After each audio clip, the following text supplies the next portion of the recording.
मुझे याद आ रहा था कि मैं आत्मा थी, साधारण नहीं थी, भगवान की बन गई। लेकिन भगवान तो सबको ठोक पीट के निकालना जानता है। ज्ञान में चलती थी लेकिन पूरी नहीं मानती थी। तो बाबा ने हमें साक्षात्कार से निकाला, हमारे पर अधिपत्य पूर्ण जमाया साक्षात्कार से। तो पहला साक्षात्कार निराकार का हुआ, 4 घंटे हुआ, सोल कॉन्शियस नॉट कॉन्शियस का हुआ।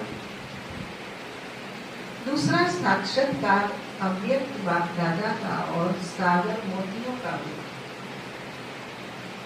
और तीसरा साक्षात्कार बाबा ने हमें विश्व भ्रमण कराया, और विश्व भ्रमण करा के बाबा ने सतयुगी राज दरबार दिखाया।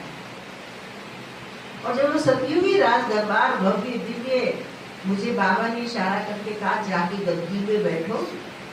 मैं जाके बाबा की आज्ञाकारिता के गुरु से गद्दी पर जा बैठी, लेकिन बाबा दूर रहे। तो गई तो बड़ी सिस्टमेटिकली डिग्निटी रॉयलिटी से गद्दी पर बैठ गई, लेकिन गद्दी पर बैठ के जैसे देखा बाबा दूर रह गया है, तो बीच में से ही निकल के गद्दी से छोड़कर बाबा को आके चिपक। ये मुझे आत्मा का तीसरा साक्षात्कार।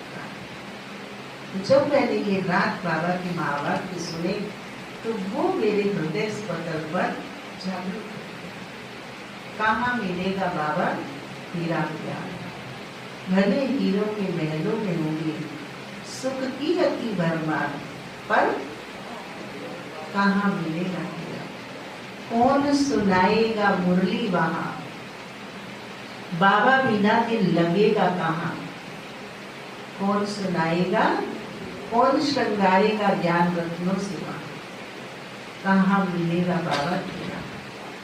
तो मोस्ट बिलोवेड बाबा से जब आत्मा की संबंध जुट जाता है, प्राप्तियां जुट जाती हैं, तो याद करना नहीं पड़ता, बल्कि उसकी जो बिलोवेड होता है, कि प्यारा होता है, उसकी याद सताती रहती है, आती रहती है।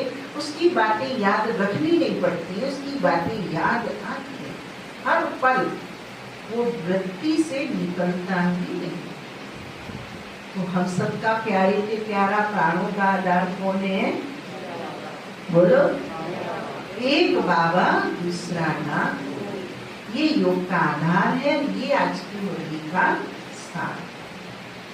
प्यारे बाबा की 11 तारीख के महावाक्य हैं। बाबा ने कहा, मीठे बच्चे अभी तुम्हें बेहद